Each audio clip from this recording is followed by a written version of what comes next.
Hi, I'm Alke Groppel-Wegener, and I'd like to tell you about how the immersive protagonist is the next step in the evolution of storytelling. Within the scholarship of comics, gutter is the term used to describe the spaces between the images.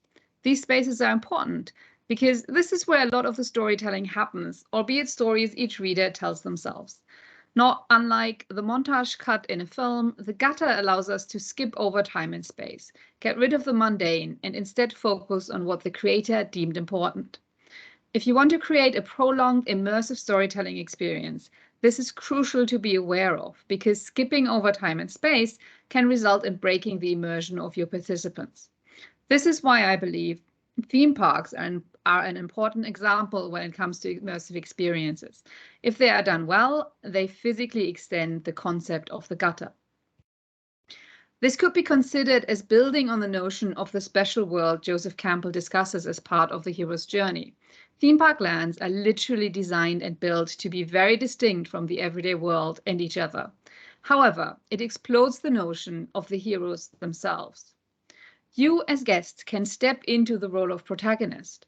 This can range from playing at being an established character from a story, hero, villain, or maybe an overlooked marginal character, to making up your own character and playing out your own stories. Here, the narrow definitions of Campbell's stages are not fit for purpose. In this newly emerged gutter, we find ourselves the protagonists, hero or otherwise. This presentation considers the role of the guest in relation to the evolution of storytelling within theme parks. Using content based on the Star Wars IP in Disney parks as the main examples, I trace the role the guest takes by considering the participant orientation based on the layers of experience framework set out in my and Jenny Kidd's book, Critical Encounters with Immersive Storytelling, specifically looking at participants' role and agency as well as their motivation. So how did storytelling within theme parks evolve? Initially, Disneyland retold stories previously presented through animated feature films as dark rides. The idea was that the rider would experience the story of the hero as the hero had, which meant that the hero of the story didn't actually appear on the ride because it was meant to be you. Snow White and Her Adventures was an example of this, although this concept seemed to elude most guests who were confused about not encountering Snow White herself on the ride. And her figure has been added to refurbs and new versions of the ride. And in a way, this might have been one of the things that kind of developed a different kind of storytelling that was to come. Within dark rides, it is the visceral nature of a kinesthetic ride that is in the dark that helps the participants feel immersed. But they are very much a passive audience without much interaction or agency once they have decided to go on the ride and sit down. They may have been cast as the heroine, but they don't actually behave as her. These rides were contained within lands that, within the exception of Main Street USA and Tomorrowland, were, according to Imagineer Tim Delaney, basically collections. So they were thematically linked in order to provide a broad context, but they were not linked by a strong story as such. Fantasyland, for example, includes rides based on stories that originated in different countries, mostly European, from different times, and depending on what version of Fantasyland you are looking at, does it with a generic sort of medieval theming. However, it seems that with its newest attractions, Disney theme parks have moved away from a kinesthetic duplication of an established story, or at least one introduced or reimagined by the Disney studios, to extended storytelling. Often, attractions now use familiar characters to tell new stories, with further extensions into books, merchandise, TV series, and no doubt many other formats that make the most of the IP. This is called franchise storytelling, and it has become a way for the holders of an intellectual property to build a whole story world by interlinking not just different formats that tell the same story, but also by extending the life of established characters through prequels and sequels, and overall filling up the originally created world with more details and stories. The Star Wars franchise is a great example of this, because we have prequels, we have sequels, we have the extensions of the stories as animation. So what happened in between some of the episodes. We have live action television that kind of fills in some of the gaps. And these are just to name a few. There's also books out there. There's comics. There's all sorts of things.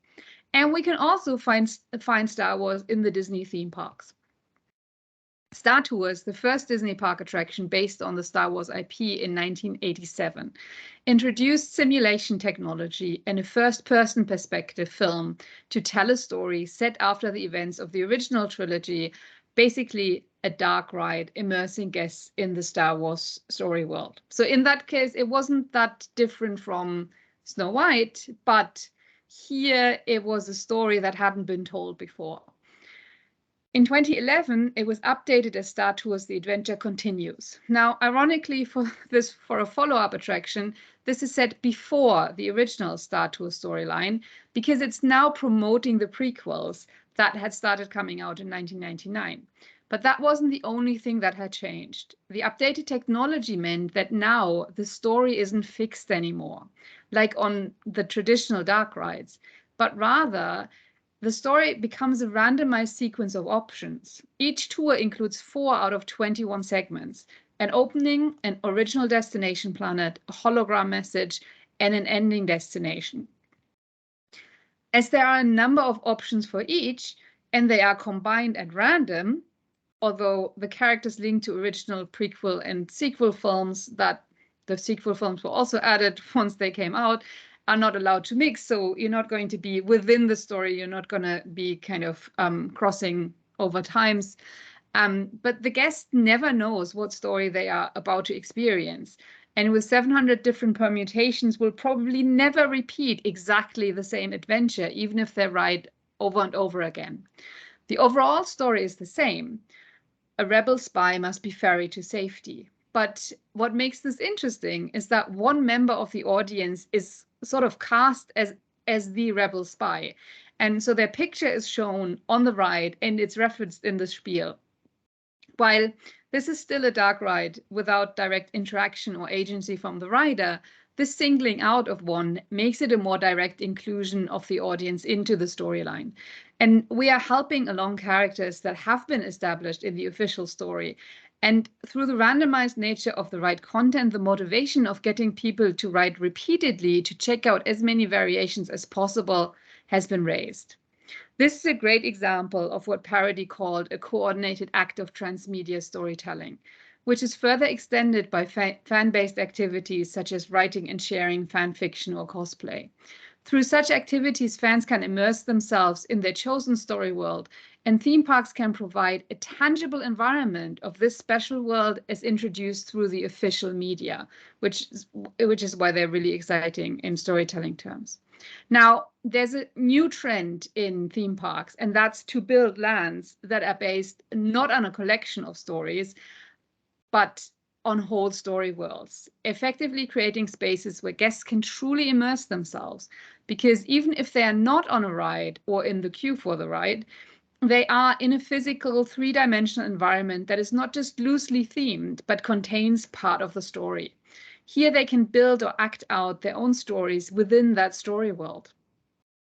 While on Star Tours, guests were cast in the role of space tourists, further developments of the Star Wars IP, which Disney acquired in 2012, within Disney parks extended this further.